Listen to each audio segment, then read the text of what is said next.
네, 안녕하세요. 구독자 여러분 반갑습니다. 주식톡입니다. 두산중공업 7월 1일인데 하반기 시작부터 반등하는 모습을 보여주었습니다. 두산인프라코어 보유 중이신 분들은 오늘 두중 종가가 높아진 부분, 세금 문제로 좀 아쉬울 수는 있겠지만 추후에 이제 물량을 받고 기대감을 살려가도 좋을 종목이라고 생각을 합니다. 금일 두산중공업 4.19% 반등하는 흐름으로 마무리가 되었는데 어떤 이유로 상승을 했는지 궁금해하시는 분들도 많으실 거라고 생각을 합니다. 그 부분에 대해서 이야기를 해보고 기술적 흐름도 같이 짚어보는 시간을 가지도록 하겠습니다. 매번 말씀을 드리지만 두산중공업 대선까지도 지켜볼 예정입니다.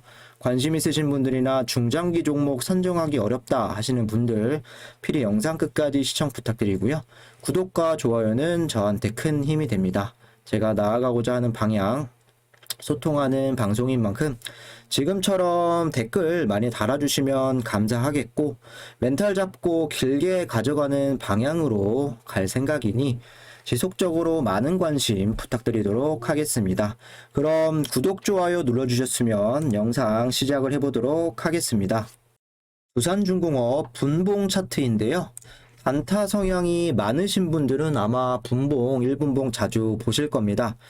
장 초반에 이렇게 상승 흐름을 좀 보여주나 싶더니 계속 떨어지면서 23,650원까지도 쭉 밀리면서 오늘도 하락 시작이구나 이런 예상이 되었지만 한 차례, 두 차례, 세 차례, 네 번의 이런 상승 흐름을 보여주면서 그리고 거래량도 폭발을 했죠. 계속 많아지면서 25,200원까지 고점을 형성해 나갔습니다.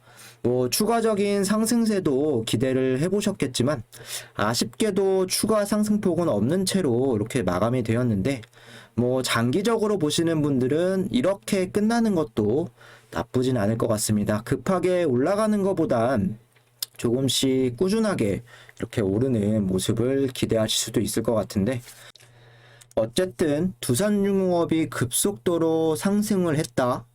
그럼 두 가지 테마에서 상승 원인을 찾아볼 수가 있는데요. 원전 관련주들과 그리고 두산그룹주로 묶여서 움직였나 체크를 해보시면 될 것 같은데 일단 오늘 두산그룹주 같은 경우는 큰 폭의 움직임은 없었습니다. 그렇기 때문에 두중이 올라가는 부분에 있어서 영향을 줬다라고 보기에는 어려울 수 있고요. 원전 관련주들 좀 살펴볼게요. 보시면은 종가 기준으로 봤을 때는 두산중공업만 빨간불이 들어와 있고 대부분 파란불로 마무리가 되었습니다. 대충 거래량만 보시면 알 수 있을 것 같은데 원전 테마들이 반짝 상승을 하고 떨어지면서 마감이 된 모습인데요. 최근에 많이 올랐었던 종목 위주로 해서 좀 하락세가 짙어졌습니다. 두산중공업 같은 경우는 최근에 올랐다 내렸다 올랐다 내렸다 횡보하는 움직임이 좀 컸기 때문에 그래도 상승했었던 이런 부분이 유지가 되었다라고 볼 수도 있고요. 기술적으로도 한 차례 올릴 타이밍이었다라고도 볼 수가 있겠습니다.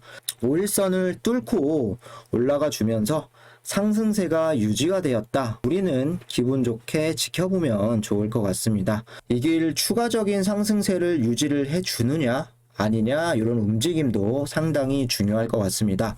그럼 원전 테마로 해서 올라갔다라고 보여지는 상황에서 어떤 이슈, 어떤 내용들이 있었나 같이 살펴보도록 하겠습니다. 먼저 수급 체크하고 갈게요. 오늘 눈에 띄는 건 외국인이 5일 연속으로 수급이 들어왔다라는 부분인데요. 외국인 같은 경우는 오늘 심지어 110만 주, 100만 주 이상 들어왔습니다. 개인은 54만 주가 나왔고요. 기관은 62만 주가 매도 이렇게 나갔습니다. 기관은 아직도 이렇게 매수하는데 관심이 없는 걸로 좀 보여지고요. 외국인이 5일 연속 순매수세 이렇게 들어오면서 단타만 선호했던 부분들이 나름 그래도 꾸준하게 들어온 부분 좀 의아할 수는 있습니다. 언제 나갈지 모르는 게 흠이지만 가장 최근에 외인이 이렇게 꾸준하게 들어왔을 때는 5월 25일에서 5월 28일 4일 동안 이렇게 좀 들어왔는데요. 그 이후에 5일 연짝으로 쭉 나갔습니다. 뭐 가격대로 보자면 14,000원대에서 그래도 외인들이 17,000원대까지는 좀 상승을 이끌었고, 그 다음에는 개인들에게도 바톤 터치를 하면서 또 2만원부터 3만원대까지 이렇게 좀 상승 흐름을 이전에 보여주었는데, 그때와 지금 뭐 기대감이나 상황이라는 부분은 좀 다르긴 하겠죠. 수급 바뀜 현상에 따라서 주가가 어떻게 움직였느냐, 이런 부분들도 체크해 보시면 추후에 이런 상황이 또 발생했을 때 좋은 학습 효과가 될 수도 있을 것 같습니다. 이런 부분들 좀 체크해 주시면 좋을 것 같고요. 그럼 오늘 상승했던 이유와 두산중공업은 또 유지를 했던 이유들 좀 이야기를 해볼 건데요. 뭐 여러 가지 이유가 있겠지만 가장 상승에 밀접한 부분은 이쪽에서 찾아볼 수 있다라고 생각을 하는데요. 여기 보시면은 탈원전 속 8년 만에 최대 전력 위기, 여름철에 에어컨을 아껴 써야 한다. 올 여름 전력 수요가 상한 전망 기준 역대 최대치를 기록을 하면서 예비 전력이 위기 경보에 줄어들 것으로 전망이 됐다. 예비력 기준으로는 2013년 이후 가장 적은 수준이고요. 뭐 더운 여름과 코로나 경제 위기 회복에 따른 산업전력 수요 증가에 때문이다. 정부는 신고리 원자력 발전소 4호기 등을 7월 말부터 재가동을 한다. 일각에서는 지금 사용도 못하고 있는 신한울 1, 2호기 가동이 늦어지면서 전력 공급이 부족해졌다, 이런 지적도 있었습니다. 여름철 전력 수급 전망 및 대책에 대해서 오늘 국무총리가 이런 이야기를 했고요. 신한울 1, 2호기가 1년째 가동하지 못하고 있고, 그리고 전력이 부족한 이유는 여기서 나올 수 있지 않느냐라는 이야기도 있고, 새 원전을 가동하려면 최소 6개월간의 시험 가동 기간이 필요해 현재 운영 허가가 나와도 여름에는 전력 공급을 하기 어렵다라고 나와 있습니다. 뭐 여기 표를 보시면 공급 능력은 97기가와트, 99기가와트로 한정이 되었는데, 이번 여름철 그리고 8월 최대 전력 수요가 있을 것 같은 이런 상한 전망이 93, 94로 나와 있죠. 그래서 예비가 4에서 5% 정도 머물 수 있다는 이런 내용인데요. 작년 같은 경우는 예비율이 10% 정도 됐다라고 나와 있죠. 개인적으로 우리나라가 뭐 대만이나 이라크 다른 나라처럼 전력난이 심해서 전력이 끊긴다, 뭐 여기까지는 예상되지는 않지만 탈원전 정책이 지속된다라고 가정을 했을 때 2030년까지 원자력 발전소를 수명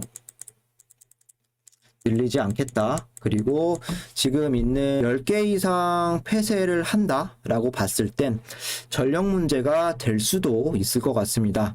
그렇기 때문에 신고리 4호기를 7월 말에 재가동을 시킨다라고 하고, 예비 부산복합 4호기나 뭐 고성하이 2호기 등등 시운전 일정도 앞당긴다라고 하는데, 이런 기대감이 혹시라도 7월 9일 날 신한울 1, 2호기 지금 만들어 놓고도 사용 못하는 원전 재개를 긍정적으로 좀 검토하지 않을까 하는 이런 기대감, 그리고 원전 건설 재개에 대한 이런 기대감이 오늘 좀 반영이 되지 않았나, 이렇게 생각을 해볼 수도 있을 것 같습니다.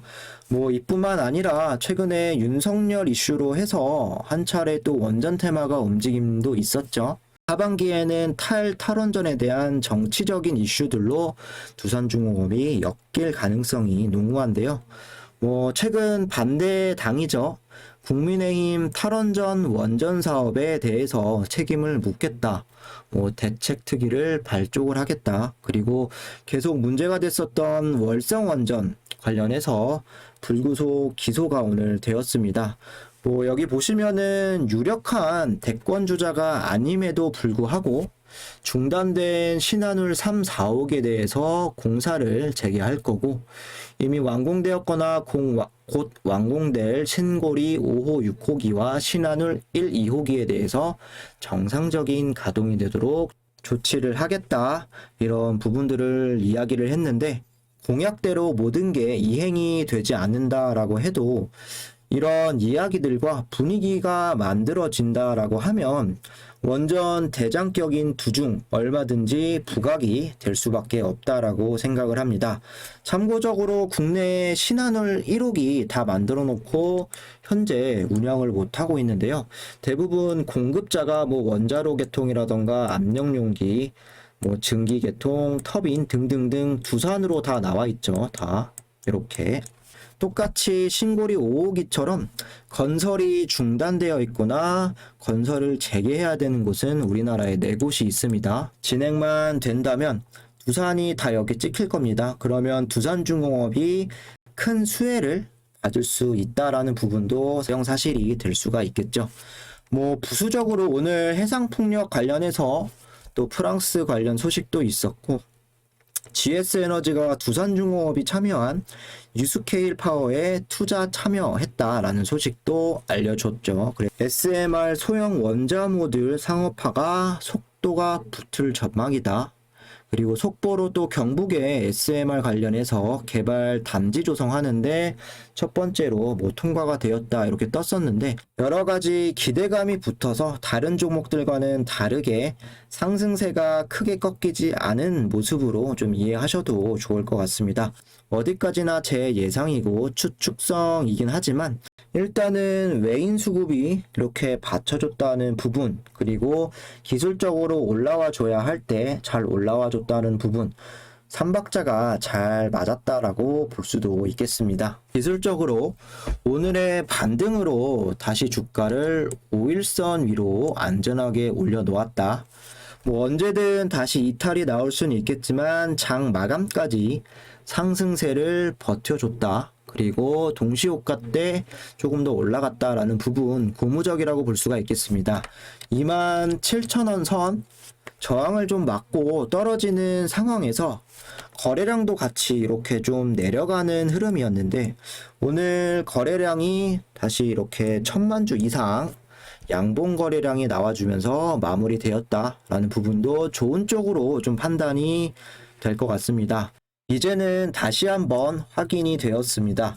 확실하게 23,000원 부분은 깰 생각이 없다라는 거, 그리고 이렇게 위에서 한번 떨어지고 한번 올랐다가 다시 떨어지는 상황에서도 위로 돌리는 지지선 역할을 했던 자리다, 이렇게 좀 기억을 해주시면 될 것 같고요. 만약에 여기서 한번 올라갔다가 다시 조정이 나왔을 때 여기서 한번 더 되돌림이 나온다라고 했을 때는 더 안전하게 추매 타이밍을 가져갈 수 있지 않을까 생각을 합니다. 급하게 뭐 내 매수가는 언제 찾아오나 하시기보다는 1차 목표 박스권 상단이었죠. 뭐 26,700원에서 27,000원 부근 돌파가 나오면 그때 또다시 2차 목표 설정을 해서 차근차근 밟아 나가시면 언젠가는 주가가 3만원, 4만원 되어 있을지 모르는 일입니다. 지금 상황에서는 여유롭게 지켜보시면 될 것 같고요. 내일 좋은 흐름을 좀 기대하면서 이만 영상은 여기서 마무리하도록 하겠습니다. 영상 내용이 유익하셨다라고 하시는 분들은 구독과 좋아요 한 번씩 눌러주시고, 영상 시청하시느라 고생 많으셨습니다. 감사합니다.